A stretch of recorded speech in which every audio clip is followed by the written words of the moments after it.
Awesome. Back with another Peg City Soundoff. The first episode on a Tuesday night. And correct me if I'm wrong, but people who will watch this will correct me if I'm wrong. But I believe this is the first episode on Tuesday. And none other than the most requested band that I've had people messaging me saying, you got to get them on. You got to get them on. We got them on. We got 7th String on. Why don't you guys do a little intro of yourselves? We got all 4 of you there. Excellent. Yeah, we got the whole band. I guess start one by one. Yeah, why not? I'm Ryan. I play guitar and do some vocals, specifically screamed vocals in the band.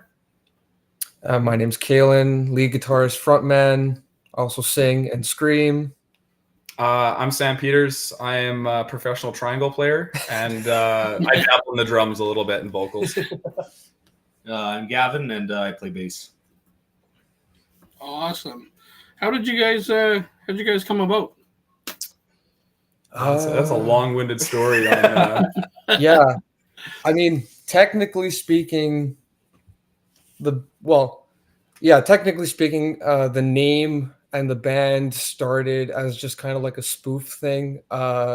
Me and Sam went to high school together, and they would always do these things called Spirit Week, where you were allowed to like just come to school dressed up. So we decided to do we were going to be like a 80s hair metal band. So we all like got up in the get up and got some like Guitar Hero guitars and brought them to school. And then we it's like, oh, we should come up with a name for our fake band. And at the time we thought all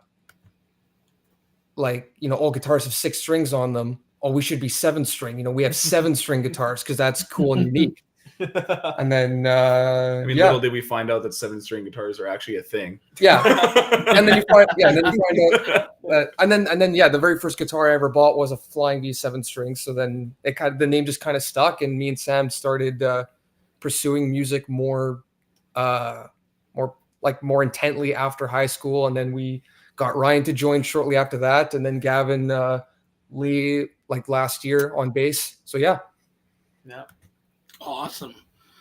I didn't want to jump to this right away. I'm going to jump to this right away because we got 3 of 4 Ash and the Arsonist members watching right now. No kidding. Yeah, that is awesome. They're in between. We're at Leopold's in between interviews. Cool. Let's just jump right to that, and then I'll backtrack a little bit. But getting right to it, Side Stage, February 22nd, Dystodious EP release party with 7th-String and Ash and the Arsonists. Going to be one hell of a show. We talked briefly about it before we went live here. 7th-String's debut at Side Stage. Actually, all 3 of your debuts at Side Stage. I don't think Ash and the Arsonists has played it yet. Okay. Why don't you give us a little info about that show? It's going to be a hell of a show. Yeah. No, we're really looking forward to it. As you said, Dystodious's EP release. I've chatted quite extensively with Caleb from Dystodious about the show, and we've just talked about music, talked about the album. Listened to the album, sounds really, really great. They got some great tunes. Should be a really good time. And we talked at long lengths just about playing shows and our approach to playing shows, and they kind of seem to have a similar mindset to us when it comes to like how we like to play shows, and just putting a lot of incentive on trying to get people at the show, get people to the show, and like a focus on bands promoting shows, because it's important, right? You want to put on a good show, and people are paying to be there at the show, so you want to give them a good performance, right? And that's something that we like take really seriously and really passionate about, right? So it should be a great time. Ash and the Arsonists, we've played with them many times. Great band, great guys. Yeah, should be a kick-ass night. Awesome. Yeah. Dystodious, I'm sure it's going to be a hell of a show there. So there was a different band on there before you guys, and you guys got announced to quite a happy crowd out there. Seeing you guys come back into Winnipeg. Are you guys from out of town? Yeah, we're out in Steinbach. Yeah. Oh, okay. Yeah. Oh my God, what are you guys doing out there playing that kind of music? I know, right? I think I was about to say we're the only metal band that I know, but that's actually not true. I don't think they're around anymore, but there was another screamo band that used to play in the Winnipeg scene years ago that was from around this area. But yeah, other than that, yeah, not a lot of metal bands around here that I know of. Any venues on Steinbach? We're building one. Yeah, right now we're actually building one. The Southeast Event Center. yeah, we took out the old ice rink out here, and they're building like a whole new, Yeah. pretty much like a miniature Bell MTS, I guess. And it'll be like a event center, community center, everything. And I think they're looking at getting lots of bands and stuff. So Awesome. My brother lives out there, so okay. Yeah. nice. I've been out there. I go out there, and you're the only band I know from out there, except for there's some other things out there, but But as for metal bands, you're the only game in town, right? I think so, you guys got some people chiming in here. Custodius Rocks, Joe Carson's chiming in there.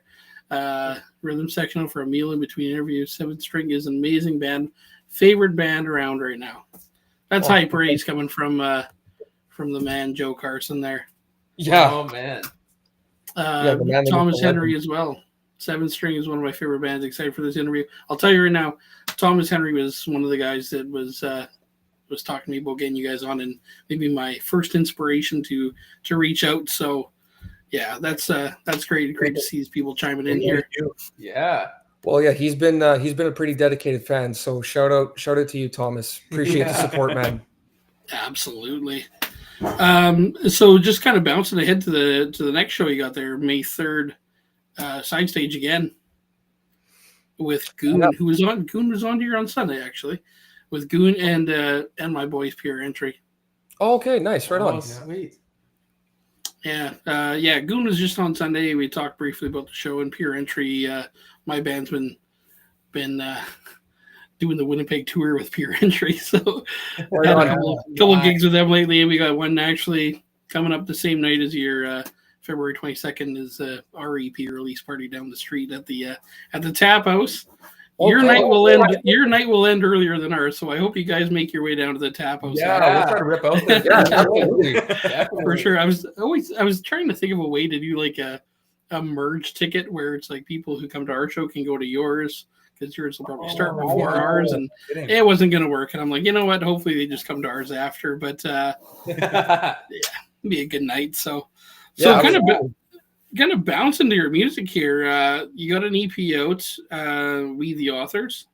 Yep. Correct me if I'm wrong on any of this. And then you got a song in there, one that I love, Set Me Free.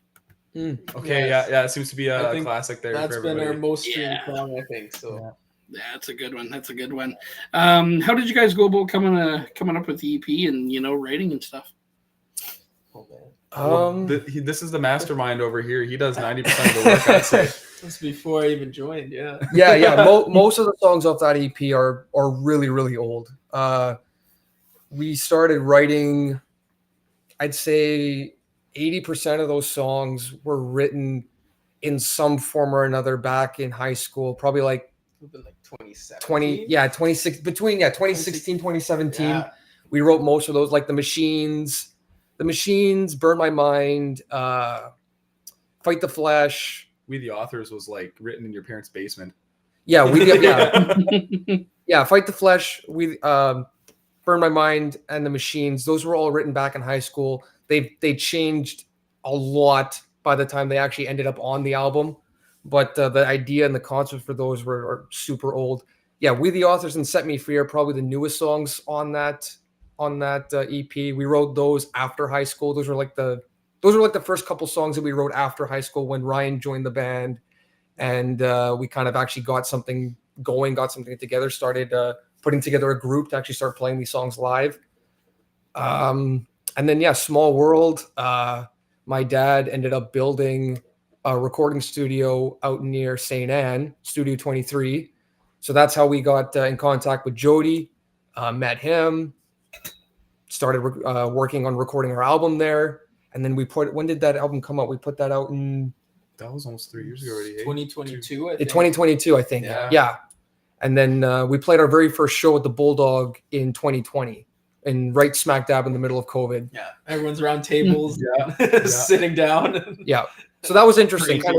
We kind of started our whole like live playing career as a band right in the middle of COVID. So that was really interesting, right? Because we entered the scene right as things were changing. A lot of things were kind of like shutting down, or there just wasn't a lot of gigs in general, right? So I kind of feel like we've had an opportunity to kind of emerge onto the Winnipeg scene in kind of like a fresh state, because COVID kind of really changed everything, and now it's kind of a bit of a a new playing field, and we're kind of getting to kind of start our playing career on that. So I think that's a positive thing you can think of out of a tragedy like COVID. But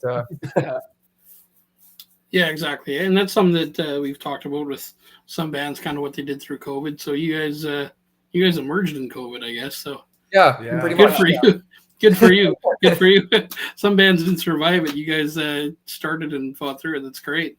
Yeah, no, there was a couple bands, that we played with in early days that aren't bands anymore, and that really sucked to see that happen. It almost seemed like it's a little bit of like a reformation kind of thing, where like a lot of bands dropped off, a lot of them resurfaced out of COVID, and since when COVID was over, then all of a sudden, everyone was like, we want to get out, we want to go do shows, we got to pull people out of their houses again because everybody was so used to staying at home, and I think we gained a lot of our publicity and stuff just from like really pushing through and being like, you know what? Like now that we can actually do these shows, we really need to make it happen. Yeah. Even during when there was still restrictions, like we still need to try to push as many people as possible. Because by the end of it, everyone's sick of it, and we were ready to push numbers past what what the actual limits were. So yeah, for sure. Wasted on You single came out February 29th, just last year. Yeah. That song's almost same month. Crazy. On the 29th too. Yeah, we did that just for February 29th. Right. Yeah, I remember that. Yeah, technically that song won't have a 1-year anniversary for a couple of years. That's right, eh? Is that you can comment or not? Is that leading up to another release coming up? Kind of, yeah. When we recorded that song at Mid-Ocean, which is an audio recording school in Winnipeg. We had the students engineer it. Really, really good experience. And we did a couple songs there, and we were originally gonna release those, but then we started writing some more songs, and we kind of felt like Wasted on You didn't quite fit with the new album we were working on, but we still really liked the song, and we still thought it was a really good song. And I think it kind of, the way I like to think of it, I think that song kind of serves as a bit of a transitional in terms of like our sound and how we want to evolve, because our first EP, I feel like we've all improved a lot as musicians, and just I feel like our songwriting process has improved, and we've gotten a lot more, a little bit more advanced in kind of our techniques. And I think Wasted on You shows kind of the direction we want to go in. It's getting a little bit heavier. We're kind of making, I like to, when people ask us what our genre is, I like to call ourselves kind of like alternative metal / post grunge. And I think we're definitely leaning a little bit more into that metal vein with this next album. It's going to be a little bit heavier. We're a lot more emphasis on harsh vocals while still having, like the melodic cleans mixed in there. That's kind of the balance we've been trying to find. And I think this next album is going to do a good job of kind of combining our old sound with a bit more of a modern metal flavor, but still keeping the integrity of, what we started, our original sound. Yeah, Wasted on You just really bridges that gap. From EP one to the next one, which is good. Awesome.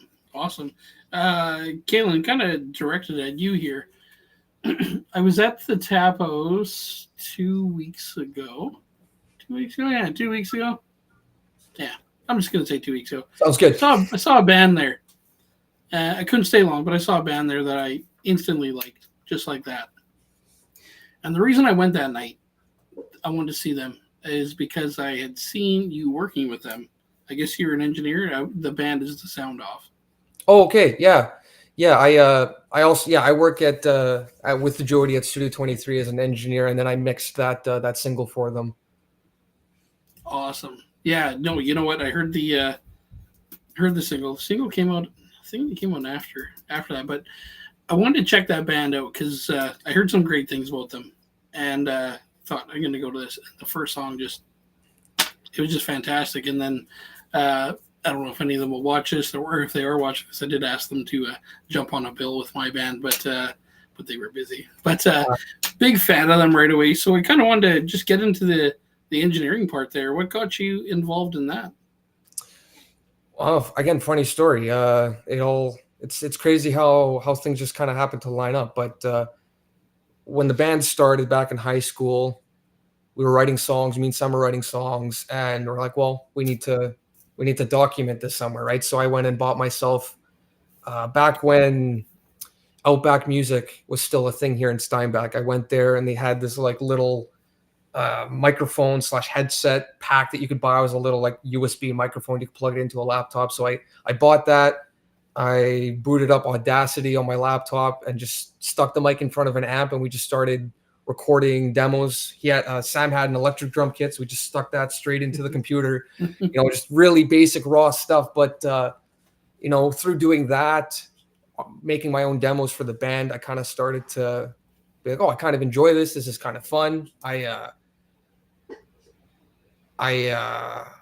started to get better at it, just from teaching myself. And then when my dad told me, he's like, oh, hey, I'm building a recording studio for this guy. And then he mentioned to the owner, it's like, oh, my son's in a band. Would he be able to come, check the place out? So then, so I went there, met Jody. Jody introduced me to Mid-Ocean, which is this audio engineering school I mentioned earlier, because that's where he graduated from. So I took a tour of that school, ended up taking the program a year later, graduated from that program in 2022. Ryan McVeigh, my instructor, was actually the guy that mixed our first EP. So that's how I got in contact with him. And then, started working in live sound and recording at Jody's studio after that. Just kind of, when I was younger, it's funny. I never thought being a musician or doing anything in audio was ever my career path. I doodled and drew a lot in high school, and everyone was like, oh, you're an artist. I thought about maybe, going to art school, but music just all of a sudden just took a huge stranglehold on my interests and my hobbies. And that kind of spiraled into doing audio engineering, and just the process of being able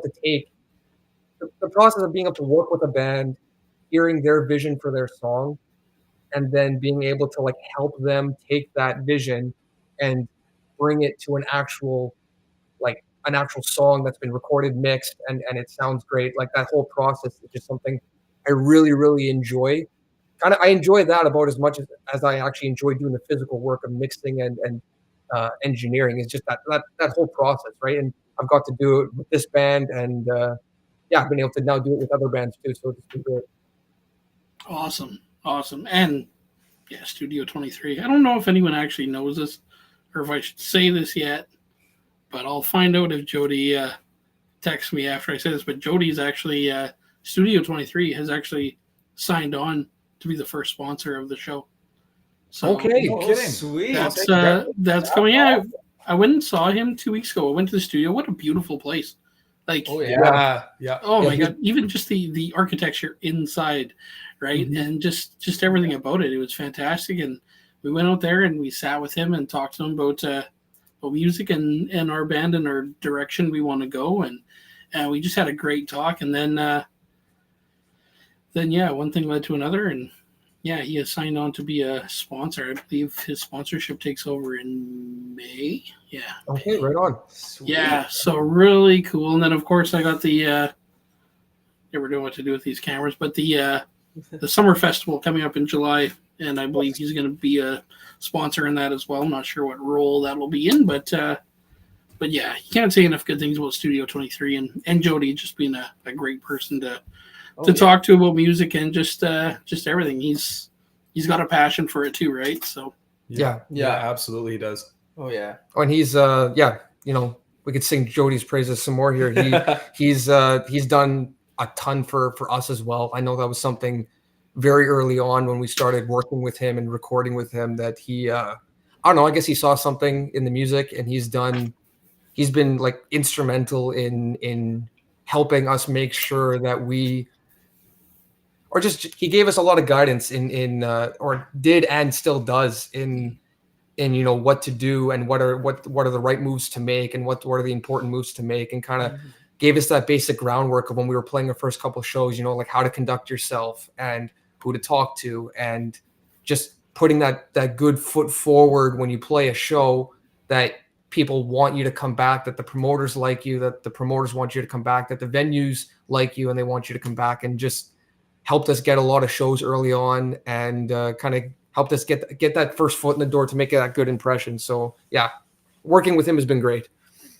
Awesome. I'm just kind of looking at the side of the chat here, and you guys are just getting some great praise here. Ronnie Ladderbrook. What can I say? This is First time I saw, what was this? First time I saw 7thString was at the Loud Orange 21. Absolutely blew me away. That's high praise from Ronnie Ladderbrook, a guy who deserves high praise. Ronnie, are you still watching right now? Yeah, I talked to Ronnie at the Rec Room a couple months ago. Yeah, hearing somebody with that amount of talent, compliment us on our music was just kind of like, dude, like who are you talking to right now? Who are you talking to? Yeah. Yeah, it's always interesting. Yeah, Frozen Fire, first time I saw 7thString mid-pandemic with Indigo. Yeah, phenomenal guys on and off the stage. Keep it up. You guys are going places. Yeah. Jeff from Frozen Fire, I'm sure. Yeah. Hey, we'll put this out there now. If Indigo's watching, we need to play a show again sometime. Yeah, it's been a hot minute. After we played with them at the Loud Awards in 2021, we played like a bunch of shows with them. I think that's that kind of year. And we haven't played with them in a while. No, it would be fun to do it again. It's about time. Yeah. What's a 7thString show like? I haven't seen you guys. So if I was going to a 7thString show, what would you hope, or what do you think people would say I would be getting myself into? Well, oh man, lots of energy. No question. I'm sorry. Yeah. We're always trying to push our performance level to the next level, just kind of like presence and energy and crowd involvement. And I don't know, the last few shows have been I would say pretty successful in the fact that not just guys sitting around by a chair, TV, whatever, just not doing much, right? We've got all guys in the pit. We've got like 20-30 people all just doing whatnot, and we've got friends and family there too that are helping kind of bring that rave up a little bit. And yeah, lots of energy, lots of noise. I mean, it's going to be loud. That's how it always is. Yeah.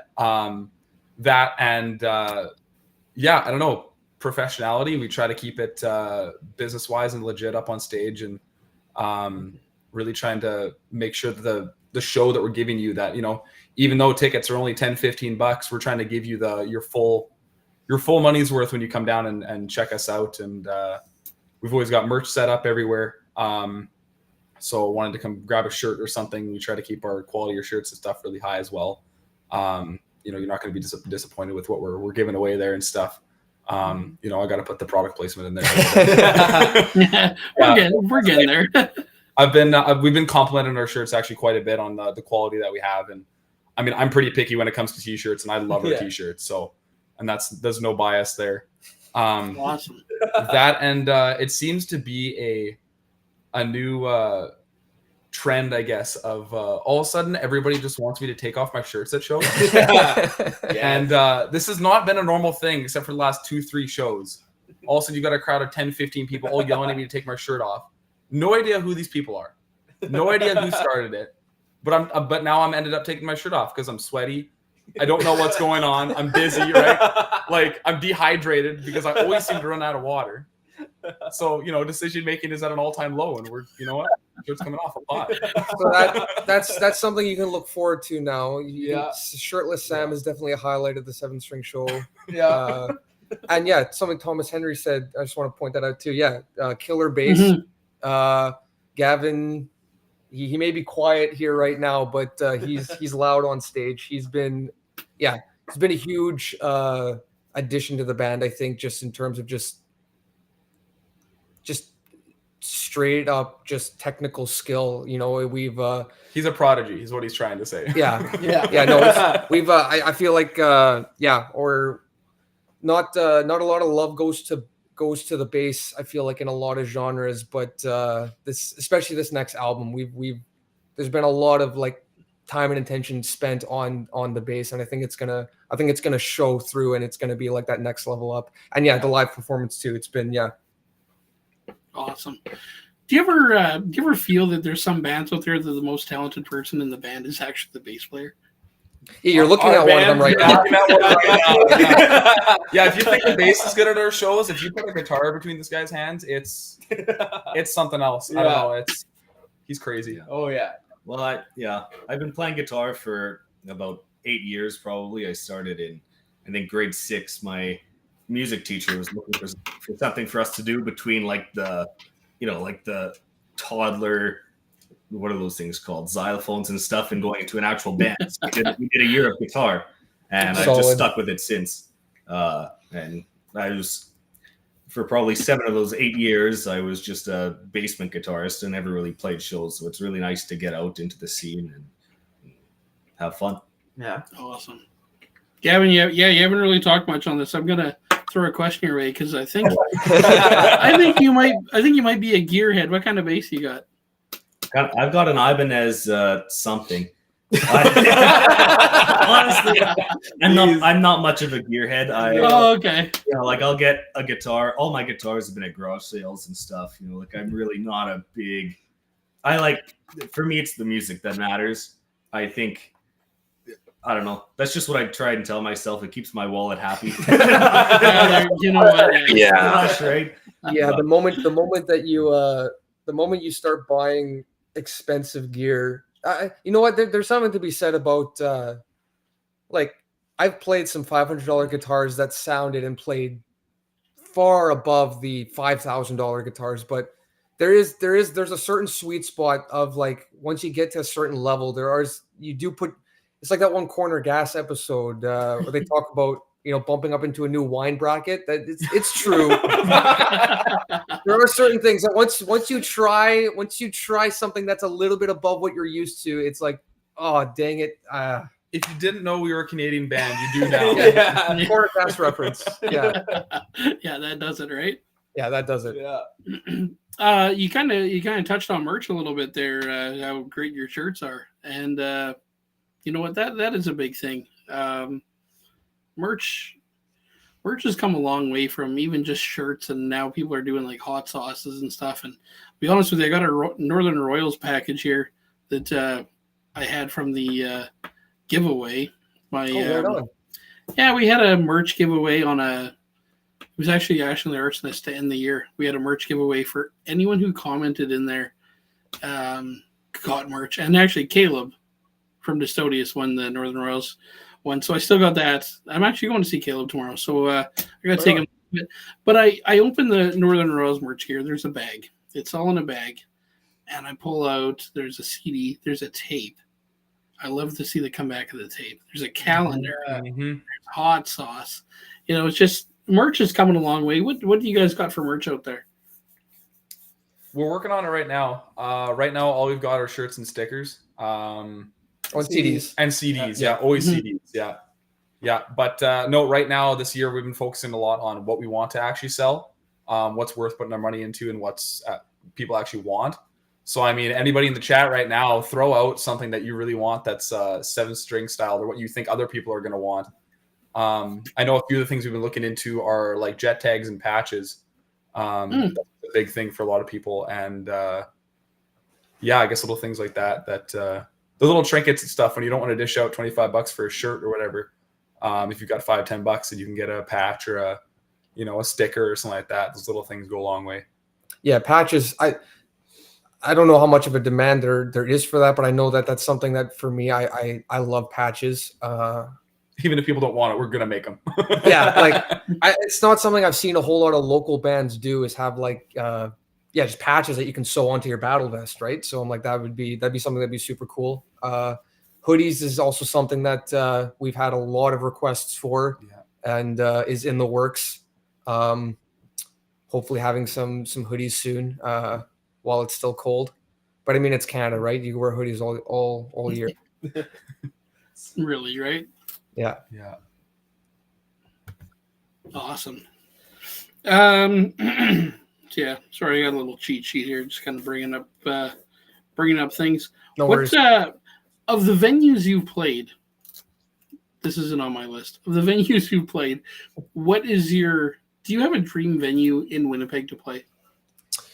Oh yeah, for sure. I mean, I think for any local band in the Winnipeg scene, there's a couple of venues that are kind of like you want to, eventually you want to be able to play that venue. I know the Park Theater is one for us that we really would like to play. Since they had those renovations and it's kind of become more of a big league venue, it's been a little bit harder to get in there. It's to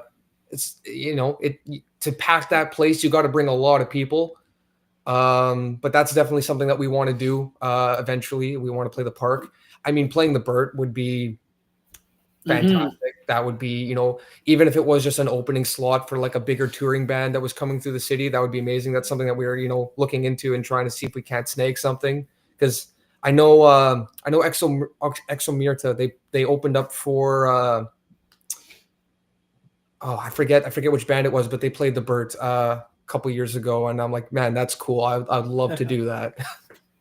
Yeah, the Burt is that is one that should be on everyone's bucket list. Being a Winnipeg band, right? Whether you're headlining or you're opening, just to be in that venue would be something. Yeah, you guys got to get into Park. We played the Park. My band played on Saturday night.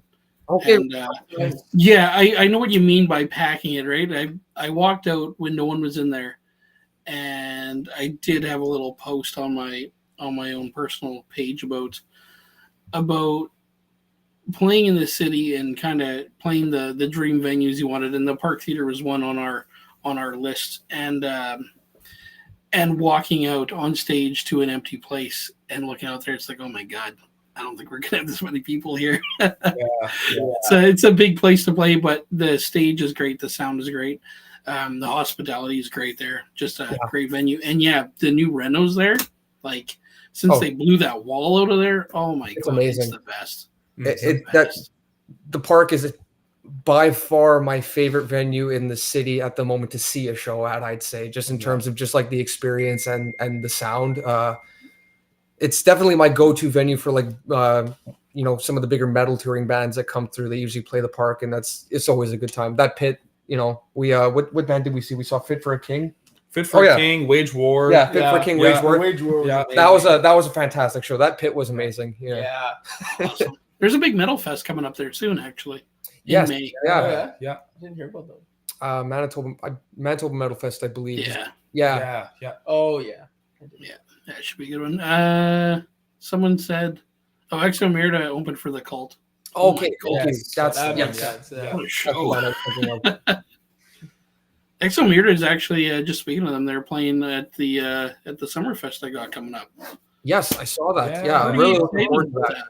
Yeah, it should be good. Hopefully you guys can make it out, and hopefully it's a good night. What else we got? Ruth Morris.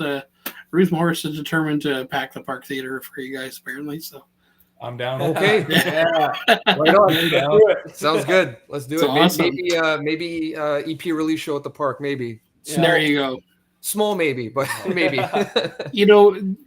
Going back to your COVID comment there, I remember being at the Park Theater COVID Northern Royals EP release for their, obviously not the Hello Chaos, the last one, but the one before. Mm-hmm. And I remember sitting at tables at the Park Theater. And it was a strange one. Yeah. That would be, Yeah. Park Theater at tables. I mean, Bulldog sitting at tables, there's a lot of tables in there. It was just weird to be at the Park Theater and have the tables around, but at least we're out of that era now, though. So absolutely. Back to the pits. Back to the pits. Back to the sweaty, disease-riddled pits. Exactly right. So, what do you guys got for your fans? Anyone who's watching this tonight? What do you got for your fans? What would you want to say to them if you had all your fans together and you could tell them one thing? What would you tell them? Well, thanks for sticking around. Yeah. We've been around for a little bit here, and it seems like we haven't really gotten anywhere with people, but then all of a sudden having a podcast here and having people in the chat that are some well-known names and stuff that are tuning in and like, hey, like we actually really like you and this is awesome. Like it seems like a lot of our shows we always get a lot of positivity, and just be able to tell our fans that like, hey, like all your support, everything you do, the fact that you come to a show when we've had shows a month apart and you're at both is like, we don't expect you to be at both because you know that coming to the same band twice over isn't the best thing in the world, but the support is huge, and we just want to thank everybody for just sticking around and doing stuff for us. And we're excited to show what we have coming up soon. This year is going to be a lot of hard work and getting some music together, and we're hopefully going to be able to push an album here near the end of the year here, hopefully, and get more content out for you guys, and really push our name and get more people involved. Yeah. We've Awesome. We've got another album in the works. The songs are finished in terms of recording them. We're kind of taking this year to work on making, we've got some music videos in the works. We're working on getting a marketing strategy, and hopefully we'll have some singles out this year, and an album dropping sometime later this year, early next year. So if you want some more SeventhString music, we've got a lot in the works. We've got this will be a full-length album. I think we've got 10 full songs planned for this release. So we've got a lot of music, and we're really looking forward to getting it out there, getting everybody be able to listen to it. Hopefully it get received well. People like the new changes. People like the new sound. We've got, actually, speaking of music videos, we're shooting a music video at the Rec Room on February 23rd, and it's an open invitation if anybody wants to come down to that show just to be in the crowd for the shoot. It's a free show. It's kind of like a mock live video shoot that we're doing. So if anybody wants to come down and just be in a crowd, have a good time, and get to hear a sneak peek of a brand new SeventhString song, open invitation. Awesome. I will. I'll post something about that too. Okay, appreciate it. Thank you. That was awesome. Just wrote the date down for that. Last question for you. I got to throw you a random curveball here. You guys are rockers. What's the best metal riff of all time? Oh man. It changes day to day, man. All right, okay. Well, Gavin, what you got opinions on this? Today it was Judas Priest Painkiller. Oh, That's just the classic. That's like the first metal riff. You can't get any better. I don't know. There's a lot of Metallica that's good. Okay, well, yeah, your pink. What's your opinion, Ryan? What's the best metal riff? That's such a hard one. Probably this might be just more sentimental for me because it was one of my first metal songs. Probably a little lesser known, but "Don't Let Me Fade Away" by Wage War in my mind is top notch. Yeah. What about you, Sam? Oh man, it changes day to day. Always like a new song every week. I'll be like, oh, that's the best song ever, and then I'll listen to it 500 times, and then the next week it's like, it's good. It's good. I don't know. I'm gonna be a bit of a nerd here and just go back to my roots too. Honestly, any song by Crush 40, they wrote music for Sonic video games, and it's more like rock, like alternative rock, like 2000s. Mm-hmm. But a lot of the riffs in their music is just like it sticks with you. Yeah, maybe not the best metal riff of all time, but definitely one of the riffs of all time. The riffs, Live and Learn is a riff. Live and Learn is insane. That's a riff. I mean, if you went to go see the movie that came out in December, there, like people in the theater lost their mind when they heard the song. So clearly, there's a following of that song alone. So, it's good. Yeah, I'm going to say that the best metal riff of all time hasn't been released yet. That is such a loser answer. But it's coming this year, though, right? Yeah, the best. So that's what I'm going to say. I don't care what your opinion is. The best metal riff of all time, you will hear it soon. It's coming to a local band. Coming near you. to coming Yeah. from a local band near you. Coming from Steinbach, right? Not at all. It's the right place for it. Awesome, guys. Well, appreciate you having guys on the show. Thank you so much for having Let's us. just Nice. plug that show again. February 22nd, Side Stage. Yes. Dystodia CP release with 7th String and Ash and the Arsonist. Yeah. I had to wear my Ash shirt. I don't got anything else. I got to get a 7th String shirt. Then I'll wear that one on the show. Yeah. Um, Make it happen. Well, if we are able to make it to your show after, we'll bring one. Absolutely. You know, it's been a great chat with you. I love when the full band is together, and you guys were fantastic. You're all talking. It's excellent. Gavin's talking about Ibanez something, so we're all catching. All right, guys, you have a good night. I'm gonna end it, but I got a question for you after that I want to ask on the stream. Sounds Nothing good. too personal. So, all right.